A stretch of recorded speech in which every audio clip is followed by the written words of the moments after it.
Hello friend, नमस्कार। मैं प्रवीण छौगर अपने channel brain true learning channel में आपका स्वागत करता हूं। मैं साइकोलॉजी की अपनी वीडियो नंबर 5 आपके सामने लेके आ रहा हूं, जिसमें आपको विकास की अवस्थाएं पढ़ाऊंगा। यह वीडियो जितनी भी शिक्षक भर्ती परीक्षाएं होती हैं, जैसे सी टेट हुआ, आपका रीट हुआ, एच टेट हुआ, सुपर टेट वगैरह, सभी में बहुत ज़्यादा लाभकारी सब्जेक्ट है। देखिए, ये आज का जो टॉपिक है मेरा विकास की अवस्थाएं। मैं इसमें आपको आज बताऊंगा जो विकास की जो अवस्थाएं होती हैं कैसे कैसे होती हैं। सबसे पहले मैंने कल कराया था आपको गर्भावस्था। ये जो मैं कल करा चुका हूँ, आज इसके बारे में ज़्यादा मैं बात करूँगा अभी नहीं। जो इसका गर्भावस्था होता है, इसका जो समय होता है वो लगभग 280 दिन या 9 माह का होता है। जो मेरी वीडियो है आपको डिस्क्रिप्शन में उसकी लिंक मिल जाएगी। और गर्भावस्था के बारे में कल पूरा डिटेल में मैंने उसका हार्मोन्स कौन से यूज होते हैं, उसमें सारा कुछ कैसे कैसे प्रोसेस होता है, कैसे भ्रूण बनता है, कैसे शुक्राणु और अंडाणु वगैरह सबके बारे में आपको नॉलेज दी थी मैंने। तो इसके बारे में आज मैं बात नहीं करूँगा गर्भावस्था। अब बात करता हूँ मैं आपके सामने शैशवावस्था। जो शैशवावस्था होती है वो जन्म से लगभग 5 से 6 वर्ष तक की होती है। देखिए, शैशवावस्था में ये शैशवावस्था को ये जो नाम दिए गए हैं, जो आपके सामने रेड फॉन्ट में जो दिखाई दे रहे हैं, ये नाम होते हैं उसके। मैं इनके मतलब भी बताऊंगा और इसके इन नामों से भी ये जानी जाती है। ये बहुत ज़्यादा ऑप्शन में आते हैं, हमें मिलते हैं और ये हमें करने होते हैं। देखिए, शैशवावस्था को सीखने का आदर्श काल भी कहते हैं। शैशवावस्था को सीखने का आदर्श काल कहते हैं। देखिए, मैं कलर चेंज कर ले रहा हूँ, 1 मिनट।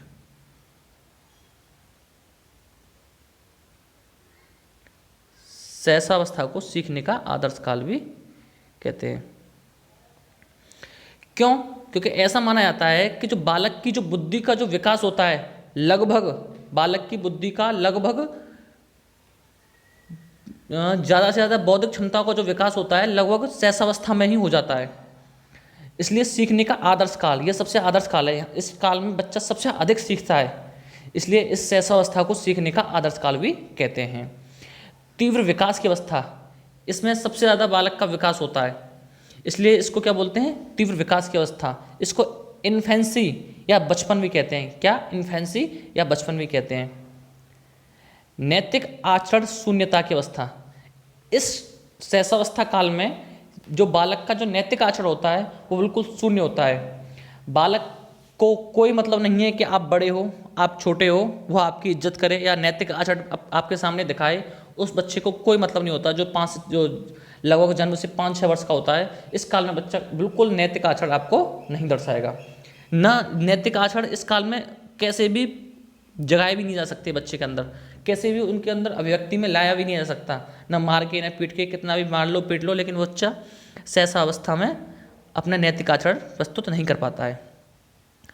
प्रबल जिज्ञासा का काल, इसमें जिज्ञासा के काल, बच्चे में प्रबल जिज्ञासु होती है। इसमें आपने देखा होगा बच्चे में सबसे पहले जिज्ञासा आती है, जिससे कि वह जिज्ञासा के कारण अनुकरण करने की कोशिश करता है। जैसे जैसे वो अपने अपने परिवार में बड़े लोगों को करते हुए देखता है, वह ऐसा ही अनुकरण करने के लिए कोशिश करता है कि जैसे ये बड़े कर रहे हैं मैं उनका अनुकरण करूं। जैसे अगर कुछ बड़े कोई काम कर रहे हैं या कुछ बोल रहे हैं तो वो सेम उन्हीं की तरह बोलने के लिए कोशिश करेगा। इसलिए वो किसके कारण होता है? जिज्ञासा के कारण। उसके अंदर जिज्ञासा होती है कि जैसे ये लोग कर रहे हैं ऐसे मैं भी करके देखूं, इसलिए इसको प्रबल जिज्ञासु काल कहते हैं शैशवावस्था को। खिलौनों की अवस्था, खिलौनों की अवस्था है। इसमें खिलौने से बच्चा खेलता है, इसलिए इसको खिलौनों की अवस्था कहते हैं। और कल्पना लोक विचरण काल, इस काल में ऐसा माना जाता है कि जो बच्चा है सबसे ज़्यादा विचरण काल में खोया होता है। अपना जो विचरण है, उसका जो माइंड का जो विचरण काल होता है वो सबसे ज़्यादा होता है। वो कल्पना लोग जाने कहते हैं, स्वप्न में सबसे ज़्यादा स्वप्न आते हैं इस काल में, इसलिए स्वप्न में खोया होता है। इसलिए इसे क्या बोलते हैं? कल्पना लोक विचरण काल भी बोलते हैं। तो ये हमारे शैशवावस्था की जो नाम है।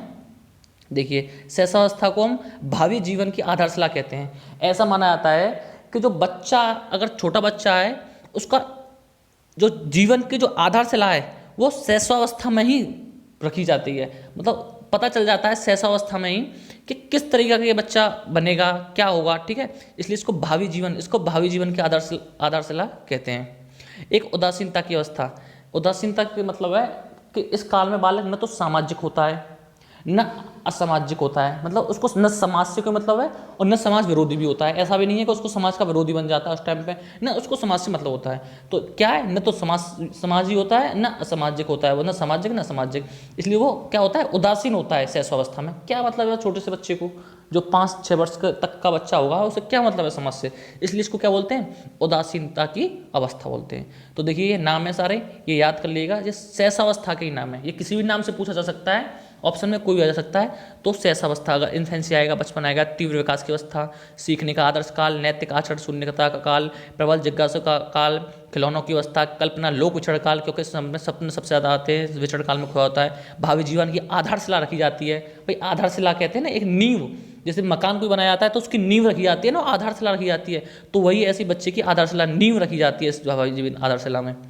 ये उदासीनता की अवस्था, मतलब समाज, न तो सामाजिक से मतलब उसको न सामाजिक होता है और न असामाजिक होता है।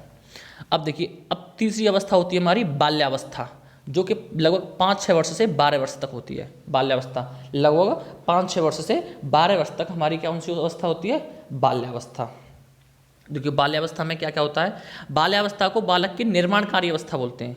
निर्माणकारी मतलब बालक की जो उसका जीवन का जो निर्माण जो इसी अवस्था में होता है। अगर ऐसा माना जाता है कि 5 से 6 वर्ष से लेकर 12 वर्ष तक बालक जो बनना, मतलब बालक को जो दिख जाता है कि ये क्या बनने वाला है, मतलब इस काल में बालक या तो सुधर ही जाता है या फिर बिल्कुल बिगड़ ही जाता है। मतलब इस काल में ये एक निर्माणकारी अवस्था होता है। इस काल में बालक का निर्माण होता है, किस तरीका से निर्माण होता है वो इसी काल में होता है, ठीक है। इसलिए इसको क्या बोलते हैं, निर्माणकारी अवस्था। आप देखते हुए लगभग 6 से 12 साल का बच्चा अगर सही दिशा में बढ़ रहा है तो सही दिशा में आगे बढ़ता हुआ अपने जीवन को एक सही रास्ते पे ले जाएगा। अगर वो गलत रास्ते पे इस काल में ही पड़ गया तो आगे अपना जीवन सुधारना उसके लिए बहुत ही मुश्किल हो जाता है। इसलिए हमें इस काल में बच्चे की सबसे ज़्यादा ध्यान रखना चाहिए और उसके निर्माण को एक अच्छे दिशा की ओर ले जाना चाहिए। इसलिए इसको क्या बोलते हैं, निर्माणकारी अवस्था बोलते हैं। किसको, बाल्यावस्था को, जो लगभग 5-6 वर्ष से 12 वर्ष तक होती है। पलट कर जवाब देने वाली अवस्था, इस काल में बालक सबसे ज़्यादा पलट कर जवाब देता है। जैसे उसको बोलो कि खेलने मत जा तो साफ कहेगा क्यों न जाऊं खेलने, होता है ना। इस काल में बच्चे सबसे ज़्यादा खेलों की तरफ अपना अग्रसर रहते हैं। उसको बोलो खेलने मत जा, थोड़ा पढ़ने के लिए ध्यान रखा, लेकिन वो नहीं मानेगा, पलट कर जवाब देगा क्यों ना करूं। क्वेश्चन ज़्यादा पूछता रहता है और लेकिन जो उसके मन में होता है वही करता है, पलट कर जवाब तुरंत देता है। वैचारिक काल अवस्था, यानी कि इस अवस्था में क्या है, अपने विचारों में, अपने विचारों से जो होता है, ठीक है, उसने इसको क्या वैचारिक काल अवस्था कहते हैं। प्रतिद्वंदात्मक समाजीकरण का काल, प्रतिद्वंदात्मक समाजीकरण का काल, इससे मतलब है कि इस काल में वो समाज से प्रतिद्वंद करता है, लड़ता है। जैसे अभी लिखाया था, अभी जो बताया था मैंने, पलट कर जवाब देने की अवस्था, जो कहते हैं लोग उसको पसंद नहीं आता, वो अपने मन की करना चाहता है, अपने मन से कहना चाहता है कि उसे ये चीज़ पसंद है, ये चीज़ नहीं पसंद है। इसलिए वो प्रतिद्वंद लड़ता है समाज से, ठीक है, इसका मतलब हुआ प्रतिद्वंद समाज से लड़ता है। और इस काल में ये माना गया है कि इस काल में बच्चे चोरी करना, झूठ बोलना, गलत काम करना, इन चीज़ों में ज़्यादातर मतलब बढ़ते हैं। इसलिए बच्चों की तरफ के लिए निर्माण की तरफ ध्यान देना चाहिए, है ना। मैंने पहले बोला इस काल में बच्चों की निर्माण की तरफ हमें ध्यान देना चाहिए। यह प्रतिद्वंद करता है समाज से, उसको समाज की बातें पसंद नहीं आती हैं, ठीक है, लेकिन इस काल में वो समाज की तरफ बढ़ने भी लग जाता है अगर उसको सही दिशा दे दी जाए तो। और गलत दिशा दे दी जाए तो वो समाज का प्रतिद्वंदात्मक समाजीकरण में आ जाएगा, ठीक है। मिथ्या परिपक्वता काल, इसका मतलब हुआ है, देखिए वर्ड देखिए, मिथ्या परिपक्वता, मतलब वह अपने आप को परिपक्व मानने लग जाता है। क्या मतलब है कि मैं परिपक्व हो गया, लेकिन वह मिथ्या होती है उसका मतलब, लेकिन वह परिपक्व होता नहीं है। जैसे अगर कोई घर में काम हो रहा है, जैसे कोई फंक्शन है घर में, तो उसको ये लगता है कि घर वालों को मुझसे पूछना चाहिए कि कैसे काम कराया जाए। अब मैं भी बड़ा हो गया हूँ, लेकिन जब बड़ा तो होता नहीं है इस टाइम पे, लेकिन उसके अंदर एक भाव पैदा हो जाता है कि मैं भी परिपक्व हो गया हूँ, घर वालों को भी मुझसे चीज़ें सलाह लेनी चाहिए कि कोई काम कैसे किया जाए। तो इसलिए वह अगर नहीं पूछते हैं तो वह बुरा मान जाता है, और इसलिए वही प्रतिद्वंद्वात्मक आ जाता है और पलट कर जवाब देने वाली जैसी चीज़ें हैं, और उसका चोरी करना, झूठ बोलना, ऐसी चीज़ें गंदे काम में वो आ जाता है। इसलिए मिथ्या परिपक्वता वाला, यानी कि परिपक्व होता नहीं है, लेकिन वो अपने आप को क्या ऐसा मानता है कि मैं परिपक्व हो गया हूँ, सब चीज़ों को समझने लग गया हूँ, अब मैं भी समाज की तरफ बढ़ने लग गया हूँ, अब मैं भी अब सब चीज़ें कर सकता हूँ, लेकिन ऐसा होता नहीं है। टोली की अवस्था, ये देखिए, टोली की अवस्था, इस काल में सबसे ज़्यादा टोली बनती है, टोलियों में खेलने लग जाते हैं, ठीक है। बालक बालक के साथ, बालिका बालक के साथ टोली बन जाती है और टोली में खेलते हैं। आपने देखा भी होगा कि जो बालिकाएं होती हैं वो बालिकाओं के साथ अपनी टोली बना के अपना अलग गेम खेलती हैं, और जो बालक होते हैं अपने बालक के साथ टोली बना के अपना गेम खेलते हैं। तो यह टोली की अवस्था है। इस काल में क्या है, टोली बनाकर बच्चे अपना गेम खेलते हैं। एक होता है गैंग एज, मतलब वही है, गैंग बना लेते हैं, टोली बना लेते हैं, ठीक है, एक ही बात है, इंग्लिश वर्ड हो गया। खेलों की अवस्था, देखिए जो शैशवावस्था मैंने जो बताई थी वो खिलौनों की अवस्था थी, क्योंकि उसमें खिलौनों से खेलता था बच्चा, क्योंकि भाई 5-6 बस जन्म से लेके 5-6 वर्ष तक शैशवावस्था में वो खिलौनों की अवस्था होगी। लेकिन ये बाल्यावस्था जो है 5 से 6 वर्ष से लेके 12 वर्ष तक, ये कैसी होती है, ये खेलों की अवस्था होती है, ये इसमें खेलों के साथ खेलता है, ठीक है। और ऐसा भी माना जाता है कि इस काल में ऐसा कोई खेल नहीं है जिसमें, लगभग 10 से 12 वर्ष तक के ऐसा कोई खेल नहीं है जिसमें बालक उसको खेल को न खेल ले। सारे खेल खेल लेता है इसमें, ठीक है, अपने जीवन में जितना भी खेल खेलना चाहता है वो सारे खेल खेल लेता है। गेम एज, इसलिए वो इंग्लिश वर्ड हो गया, इसका नाम गेम एज बोलते हैं, इसलिए इसको। अब आ गया एक वैचारिक काल अवस्था, ठीक है, यानी कि वो विचारों के अपना विचार पैदा करने लग जाता है, इसमें विचार उत्पन्न हो जाने लगते हैं। जैसे मैंने भी बताया था, उसके विचार आने लगते हैं कि अब मैं भी बड़ा हो गया हूँ, मुझे भी ये ऐसे करना चाहिए, मुझे ये करना चाहिए, मुझे ये नहीं करना चाहिए, ये चीज़ सही है, ये चीज़ गलत है। उसके अंदर क्या है, वो विचार अपने अंदर विचार करने लग जाता है कि क्या चीज़ें हैं ना। तो इसलिए वैचारिक काल अवस्था हो गई इसको। ठोस वस्तु विचार की अवस्था, यानी कि अपना ठोस वस्तु विचार, उसके विचार अपना कैसा बना लेता है, अपने विचारों को ठोस बना लेता है, यानी कि उसे केवल अपने विचार ही ठीक लगते हैं, यानी कि अपने विचारों को कैसा बना लेता है, ठोस। बाकी उसके सामने अगर कोई कुछ कहता है तो उसे पसंद नहीं आते हैं, और पसंद नहीं आते हैं तो क्या करता है, वो पलट कर जवाब देता है। ये भी बताया था मैंने यहाँ पे, पलट कर जवाब देने का, उसे अपने ठोस विचार बना लेता है अपने, कि मेरे विचार सही हैं बाकी सब गलत हैं, इसलिए पलट कर जवाब देना। उसके प्रतिद्वंद्वात्मक सामाजिक काल, ये ऐसी चीज़ें उत्पन्न होने लग जाती हैं। निश्चिंता का काल, ठीक है, इस काल में एक निश्चिंता का भाव उसके मन में रहता है, इसलिए इसको क्या बोलते हैं, निश्चिंता का काल भी बोलते हैं। अब देखिए ये चौथी अवस्था होती है हमारी। इसको शैशवावस्था के लिए हमारे एक थे स्ट्रैंग के अनुसार, किसके अनुसार, स्ट्रैंग, ये लिख लीजिए, पूछ लिया जाता है, ये इम्पोर्टेंट है। स्ट्रैंग के अनुसार, स्ट्रैंग ने क्या कहा था कि 10 वर्ष की आयु तक ऐसा कोई खेल नहीं होता जिसे बालक नहीं खेलता, किसमें, बाल्यावस्था में, इसलिए इसको क्या बोलते हैं, खेलों की अवस्था बोलते हैं, ठीक है। आइए अब आते हैं हम किशोरावस्था पे अपने। यह किशोरावस्था चौथी अवस्था होती है। देखिए एक बार रिपीट कीजिए, पहली अवस्था गर्भावस्था होती है, जो मैंने कल आपको पहली जो चौथी नंबर वीडियो मेरी, उसमें पूरा डिटेल में A to Z चीज़ आपको बताई गई है। दूसरी होती है शैशवावस्था, जो जन्म से लेकर लगभग 5 से 6 वर्ष तक की होती है शैशवावस्था। तीसरी अवस्था होती है हमारी बाल्यावस्था, जो लगभग 5-6 वर्ष से 12 वर्ष तक बाल्यावस्था होती है। इसके बारे में मैंने पूरा बता दिया। अब हमारी चौथी अवस्था होती है किशोरावस्था, जो 12 वर्ष से लगभग 18-19 वर्ष तक किशोरावस्था होती है। देखिए इसको टीनेज बोलते हैं, इंग्लिश नेम सिंपल है, याद हो जाएगा। सेवा काल, इसको सेवा काल बोलते हैं। अब सेवा काल कैसे बोलते हैं इसको, बाल्यावस्था को, क्योंकि इस काल में वह उसके मन में अपने देश की सेवा करने जैसे भाव, कि अपने देश के लिए मैं ऐसे कार्य करूँगा, ये काम करूँगा। जैसे कुछ बच्चों में आपने देखा भी होगा कि बोलते हैं कि मैं समाज के लिए कुछ करना चाहता हूँ, तो वह किस में चले जाएंगे, राजनीति वगैरह में चले जाएंगे। या फिर कुछ बच्चों में होता है कि मैं देश के लिए कुछ करना चाहता हूँ, तो वो डिफेंस वगैरह में, आर्मी नेवी एयरफोर्स वगैरह में जाने के लिए, पुलिस वगैरह हुआ, इसमें काल में जाना चाहेंगे। मतलब एक सेवा का काल हो जाता है कि हम अपने देश के लिए या अपने समाज के लिए कुछ करना चाहते हैं, इसलिए उनके अंदर क्या है, एक सेवा का भाव उत्पन्न हो जाता है, इसलिए इसको सेवा काल बोलते हैं। किशोरावस्था में ये सबसे अधिक पाया जाता है, और इसी काल में इसलिए बच्चे आपने देखा होगा आर्मी नेवी एयरफोर्स के लिए ज़्यादा उत्सुक दिखाई देते हैं, वह इसी किशोरावस्था का इफेक्ट होता है। घनिष्ठ मित्रता का काल, देखिए इसको मैं बहुत अच्छे से चीज़ बताऊंगा कैसा होता है घनिष्ठ मित्रता। आपने देखा होगा कि जो लगभग 12 वर्ष से 18-19 वर्ष का जो बच्चा होता है वो घनिष्ठ मित्र इसी काल में, ऐसा माना जाता है कि किशोरावस्था दोबारा बोलता हूँ, किशोरावस्था में बने हुए मित्र लगभग जिंदगी भर बने रहते हैं। मतलब इसमें जो मित्र बनेंगे वो सबसे घनिष्ठ होंगे। बाकी जो मित्र बनेंगे, मित्र बनते रहते हैं और सब कुछ होता रहता है, वो तो हमारा जीवन है, चलता रहता है, कोई दिक्कत नहीं है। लेकिन जो हमारे किशोरावस्था में जो मित्र बनेंगे उसको हम कभी भूल नहीं पाते हैं और लगभग वो हमसे जुड़े हुए होते हैं। कम ज़्यादा वो होता रहता है लेकिन लगभग हमसे जुड़े रहते हैं और ना हम उनको कभी भूल पाते हैं।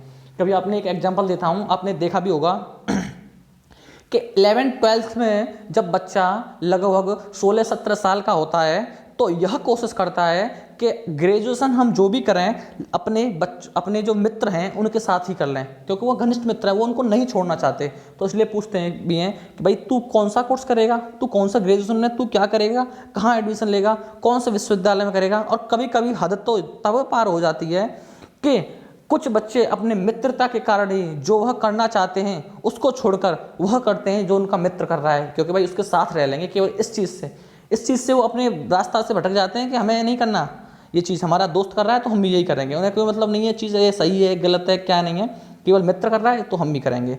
और कभी कभी ऐसा भी होता है कि मित्र के घर जाकर भी यह कोशिश करते हैं कि उसके मित्र के घर वालों को मनाएं कि इसका जो एडमिशन है हमारे साथ ही ग्रेजुएशन में कर दिया जाए। होता है, आपने देखा भी होगा। और हम कोशिश करते हैं कि जो हमारा जो एडमिशन है, जो ग्रेजुएशन है, जो हम स्नातक करें वो हमारे मित्र के साथ ही हो जाए। क्यों? क्योंकि इसमें जो घनिष्ठ मित्रता का काल होता है, इसमें जो मित्रता का जो भाव होता है सबसे चरम सीमा पे होता है इस किशोरावस्था में। ठीक है।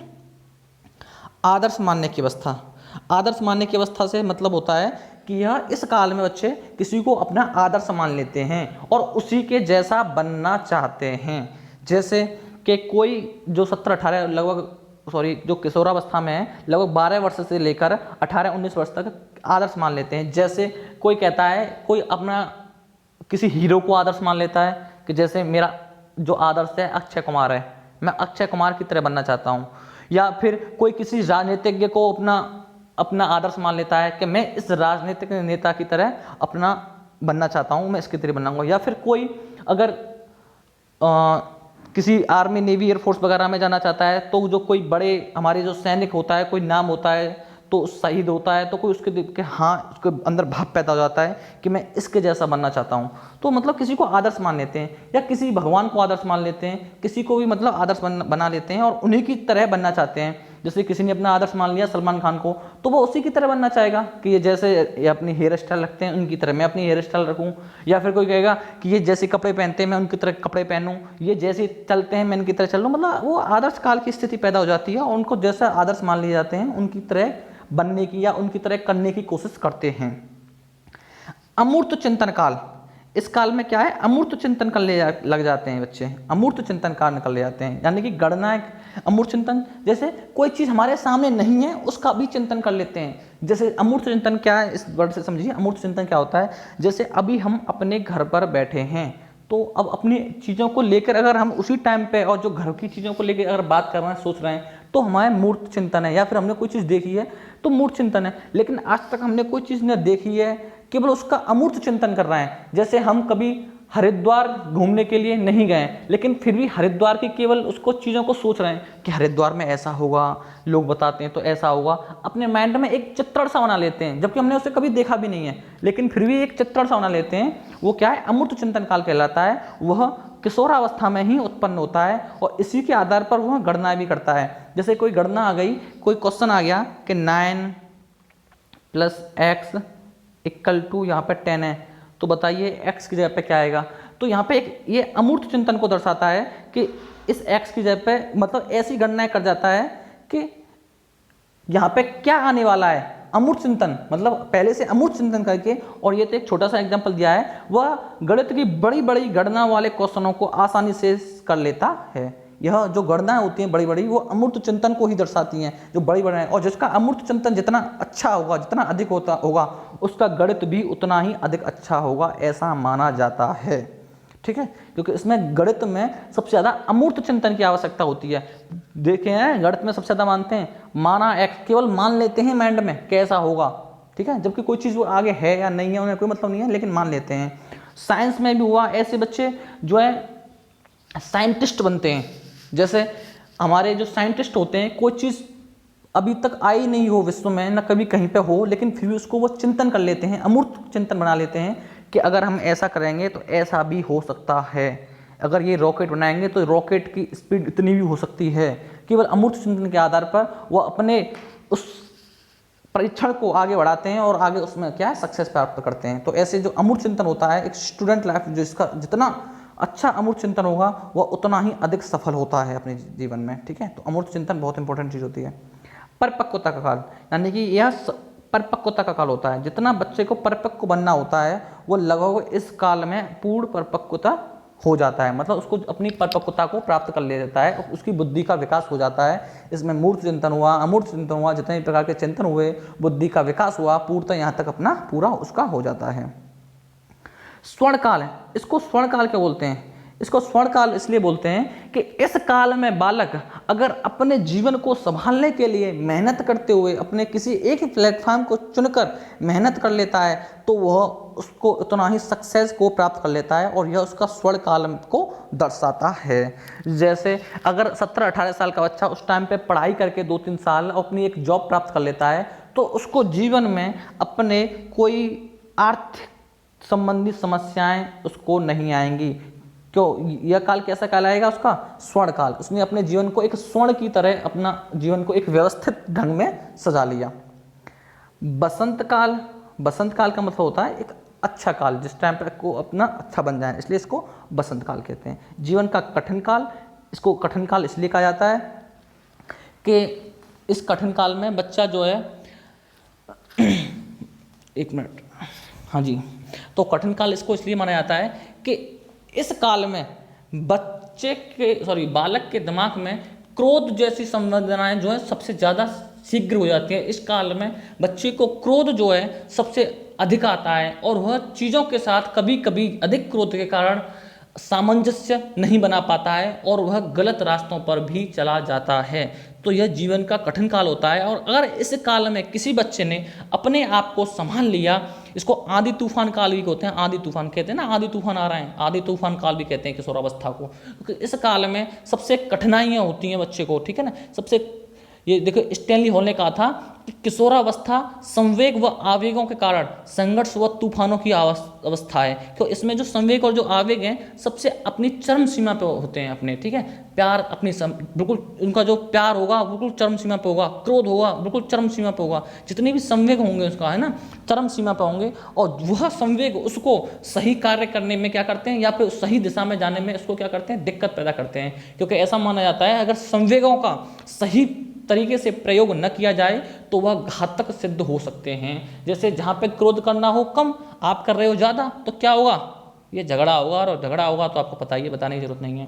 अच्छा, प्यार हुआ, अगर प्यार किसी जगह पे ज़्यादा करना है या कम करना है, वो संवेदना को अपनी संवेदनाओं के कारण अपने आप को सही तरीके से नहीं ढका पाते हैं और किसी को अपने उस चीज़ में अपने आप को सामंजस्य नहीं बना पाते हैं, और उससे क्या होता है, चीज़ें सारी परेशानी में आ जाती हैं और उनको क्या है, जीवन का कठिन काल के रूप में वह हमारे सामने प्रस्तुत हो जाती हैं।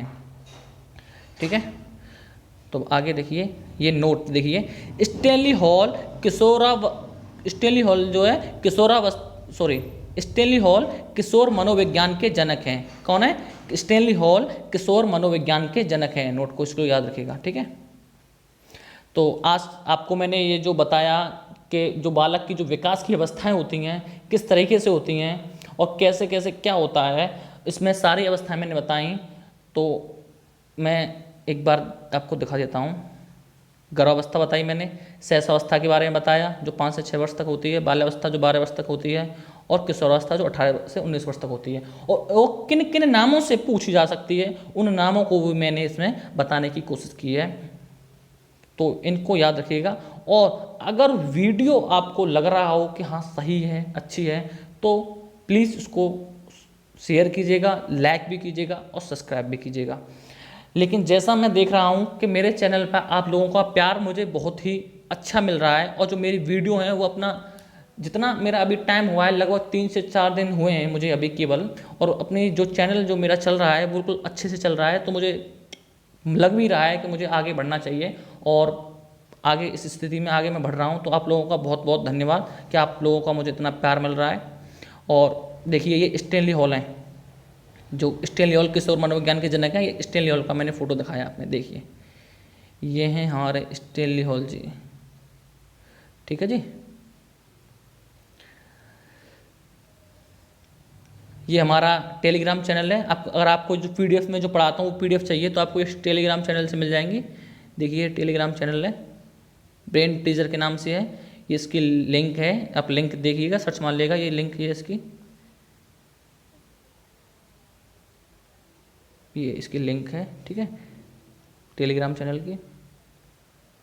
देखिए जो गर्भावस्था की जो मैंने वीडियो बता रहा था वो गर्भावस्था की वीडियो ये है, ये इसका थंबनेल लगाया है, वीडियो नंबर 4 है ये, इसको आप देख लीजिएगा बहुत। और यह वीडियो, इस वीडियो में सबसे बड़ी खास बात यह है, देखिए आपको दिखाता हूँ मैं, यह इतनी पसंद की गई है कि केवल लगभग 23 आवर में इस वीडियो को मेरी मतलब नए चैनल के हिसाब से सबसे ज़्यादा व्यूज़ मिले हैं, 335 व्यूज़ मिले हैं और 103 लाइक मिले हैं। तो चैनल मेरा अच्छे से चल रहा है और ये जो आप लोगों का प्यार जो दिखाई दे रहा है मुझे अंदर से मेरे जगा रहा है कि हाँ भाई तू अपने सही रास्ते पे चल रहा है और लोगों को तुझसे मदद प्राप्त हो रही है और मुझे भी उससे अपने आप को संतुष्टि प्राप्त कर रहा हूँ।